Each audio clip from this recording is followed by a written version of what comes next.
오늘 삼성공은행은 증권부 박순혁 기자 함께하겠습니다. 안녕하십니까? 네, 안녕하세요. 참 지난주 말부터 네네네. 많은 얘기가 나온 종목이 바로 하나에어로스페이스입니다. 아, 네, 그렇죠. 참 잘 올라갔는데 네. 찬물을 딱 끼얹은 게 그렇죠. 규모도 역대 최대 역대 최대. 3조 6천억 원.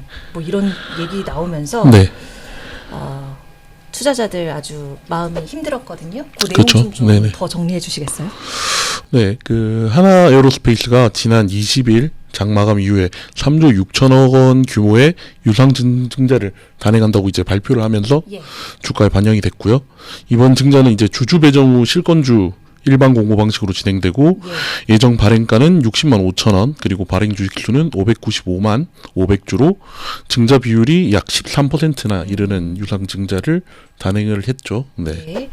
유상 증자를 한 데에는 목적이 있을 텐데 뭐라고 하던가요? 하나에어로스페이스 같은 경우에는 지금 방산 종목으로서 이제 유럽, 중동, 호주, 미국 등에서 이제 직접 설비 투자, 그냥 공장을 짓겠다는 뜻이죠. 아니면 네. 뭐 지분 투자를 통해서 합작사를 통해서 현지의 생산 거점을 확보한다는 계획이고요. 네. 이렇게 투자를 해서 2035년까지 연결 매출액 70조 원, 영업이익 10조 원의 그런 글로벌 기업으로 이제 성장하겠다는 목표를 제시했습니다. 그러니까 잘할 때 때를 놓치지 않겠다라는 그렇죠. 거예요. 네, 그렇긴 맞습니다. 한데 시장의 반응은 안 좋았어요. 그렇죠. 네. 뭐 아까 말씀드린 대로 증자 비율이 13%나 이루고요. 그리고 증권가에서는 이제 3조 6천억 원이나 이르는 이런 유상증자의 시기나 또는 방식에 대해서 네. 의문을 제기하는 분들도 굉장히 많습니다. 한 증권사에서는 이제 회사가 제시한 투자 계획이 2030년까지인데 그 유상증자 대신 회사채를 그러니까 유상증자만 하는 것이 아니라 회사채 발행도 병행했으면 뭐 기존 주주의 피해를 좀 줄였을 거라는 의견도 이제 내기도 했고요. 네. 실제 이익 흐름도 좋고 이렇게 지금 말씀해주신 다른 그러니까 방법, 뭐 회사채 발행이라든지 한다면 일반 주주들의 피해는 조금은 줄일 수 있을 텐데라는 그런 아쉬움의 목소리가 증권가에서도 실제로 나오기도 했던 것입니다. 주가에도 영향이 좀 컸던 것 같아요. 일단 지난주. 그쵸. 20일 장마감 이후에 이제 유상증자 발표를 해서 20일 시간의 시장에서는 거의 하한가까지 떨어졌고요. 네. 그다음에 그 다음 날이었던 지난주 금요일 21일에는 장중에 최대 15.79%까지 네. 하락했습니다. 유증 예정 발행가가 아까 말씀드린 대로 60만 5천 원이라서 이게 기존 그 당시 금요일 그러니까 20일 장마감 시에는 거의 70만 원 넘는 주가였는데요. 유증 예정에 맞습니다. 78만 원까지 이뤘던 그 주가가 유증 발행가가 60만 원대를 측정되면서 주식 가치 이제 희석 우려가 커져서 아마 주가도 이렇게 많이 떨어진 것으로 보입니다. 증권업계에서는 이제 자금 용처가 명확하지 않다는 점에 약간 공감대가 형성되는 분위기입니다. KB증권 같은 경우에서는 증자 규모에 비해 사용처에 대한 구체적인 설명이 부족하다라고 지적을 했고요. 다올투자증권에서도 회사가 충분한 이익을 내고도 왜 이렇게 큰 유상증자를 했는지 궁금하다. 는 의견을 밝혔고요. 증권가에서 대부분 아쉽다 또는 궁금하다라는 그런 표현으로 뭔가의 이 유상증자에 대한 안타까움을 드러냈습니다. 참 시점도 그렇고 방법도 그렇고 여러모로 궁금증을 자아내는 회사의 이런 조치였는데 네네. 하나에어로스페이스 측에서는 뭐라고 하던가요? 네, 하나에어로스페이스 같은 경우에는 이렇게 유상증자의 용처를 밝히지 않은 게 방산산업 또는 이제 해외 사업 특성상 구체적인 대상을 공개하기 어려운 측면이 있다. 그리고 현재 이미 중동이랑 유럽에서는 현지 파트너가 협의가 진행되고 있다. 이런 식으로 대답을 했습니다. 그러니까 영업상 굉장히 그렇죠. 비밀이다. 네네네. 그렇게 얘기한 거죠. 네. 근데 앞에서 이제 잠깐 얘기가 나왔지만 다른 자금 조달 방식도 있었던 거잖아요. 그렇죠. 왜 네. 이거를 왜 유상증자를 했느냐? 시장에서는 여러 추측들이 있는데요. 기업이 그러니까 투자하는 자금을 확보하는 방법에는 내부 보유하고 있는 현금을 이렇게 사용하는 거 말고도 금융권, 은행이나 증권가로부터 빌려오는 차입이 있을 수 있고요. 그 다음에 회사채를 발행하는 게 있을 수 있고요. 그 다음에 유상증자가 있는데요. 유상증자 같은 경우에는 기존 이제 주주의 주식 가치를 이렇게 희석시키는 단점이 있는데 부채 부담을 늘리지 않는다는 장점도 있고요. 증권사 채권 운용력 한 분이 말씀해 주신 거는 이제 방산주 주가 상승을 고려하면 유상증자를 선택하는 것이 자연스러울 수 있다.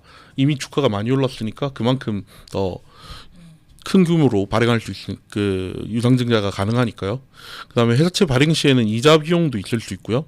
그다음에 이런 것들이 부담으로 작용할 수 있기 때문에 아마 유상증자를 택하지 않았나라는 게 시장의 뭔가의 하나 평가입니다. 네.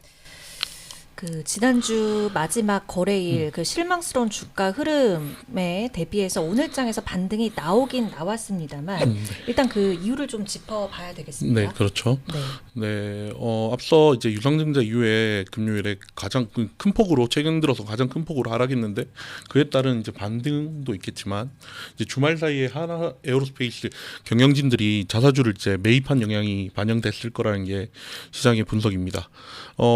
하나 3세인 김동관 하나 에어로스페이스 전략부분 대표이사가 그다음에 손재일 사업부분 대표이사, 안병철 전략부분 사장 이렇게 세 분이서 또 주식을 대거 매입하셨고요. 김동관 대표 같은 경우에는 30억 규모로 주식을 매입을 하셨습니다. 그래서 아마 이렇게 매입한 영향이 오늘 하나 에어로스페이스 주가에 반영되지 않았나 싶습니다. 책임 경영 그래도 우리는 그렇죠. 이렇게 믿음이 있다라는 의지로 좀 네네. 보일 수 있는 행위기는 했습니다만 그래도 기존 주주들이 이제 보유자의 영역으로 봤을 때 많이 하락을 했단 말이죠. 네, 그렇죠. 회복은 조금 미미했고 어떻게 대응해야 될까요? 시점. 일단 전문가들은 장기 투자를 고려하시는 분들이 굉장히 많습니다. 유럽 연합의 국방 투자 증가 그리고 하나의 미국 특수선 사업 진출을 기대하시는 분이라면 4월 22일에까지 이렇게 기다렸다가 매수해서 유상증자에 참여하는 방법도 하나의 방법이 될 수 있고요. 그리고 반면에 이제 리스크에 민감하신 분들이라면 주가가 조정을 받을 가능성도 있기 때문에 신중하게 접근하는 것도 바람직하다라는 이게 상반된 의견이 증권가에선 나왔습니다.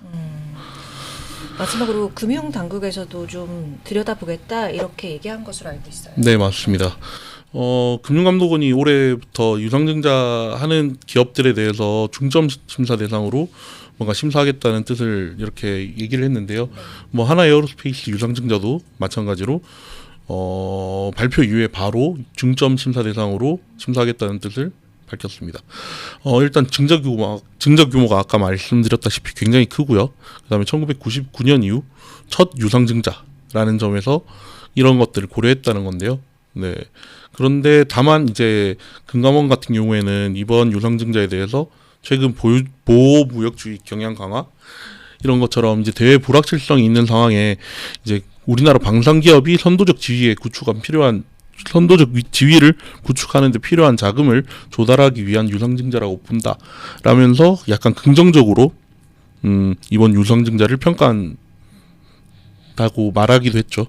그러면서 이제 하나 에어로스페이스와는 이제 적극적으로 소통하면서 증권 신고서 작성 등을 지원하겠다라고 밝혀서 아마 뭐 하나 에어로스페이스의 유상증자가 뭐 그 유상증자에 관련한 증권 신고서 내용이 별 문제가 없다면 금감원 역시 신속하게 처리하겠다는 뜻을 밝혔습니다. 그 이복현 원장이 네네네. 그렇지 않아도 뭐 삼성 SDI도 그렇고 네. 지금 하나에어로 같은 경우도 제가 뭐 잠깐 헷갈리는데 하나에어로는 직접 발언을 했는지는 모르겠습니다. 삼성 SDI가 네네네. 직접적으로 했죠. 삼성 SDI 같은 경우에는 직접적으로 기자간담회를 열어서 필요하다면 기업들이 필요한 유상증자 뭐 시장에서 큰 뭐 수긍할 만한 내용으로 유상증자 한다면 금감원이 신속하게 처리하겠다라는 뜻을 직접 말씀하시기도 했죠. 그거 적절해요? 그거 가지고도 막 얘기. 여러 가지 얘기가 나오긴 했죠. 네. 뭐 투자자 같은 경우에 유상증자가 뭐 크게 반가울 수 없는 일이니까요. 아무래도. 네. 자, 이렇게 오늘 제가 이렇게 추가적으로 갑자기 궁금해져서 질문을 드렸는데도 괜찮습니다. 역시 박 기자님은 또 이렇게 즉흥성에 또 바로 대처해 주시는 분이어서 오늘 잘 또 얘기를 나눠봤습니다. 어쨌든 이렇게 유상증자 결정 그리고 그에 따른 시장 반응을 좀 자세히 살펴봤는데 일단 기업이 어떻게 자금을 활용해 나갈지 그 비전을 실현해 나가는 그런 과정들을 이제 보여줘야 투자자들한테 그게 신뢰가 되고 결국에 그게 이제 더 성장해 나가는데 영향이 있겠죠. 네, 그런 내용들 좀 살펴볼 수 있었습니다. 오늘은 박순엽 기자와 함께했습니다. 고맙습니다. 네, 반갑습니다. 네, 수고하셨습니다. 감사합니다.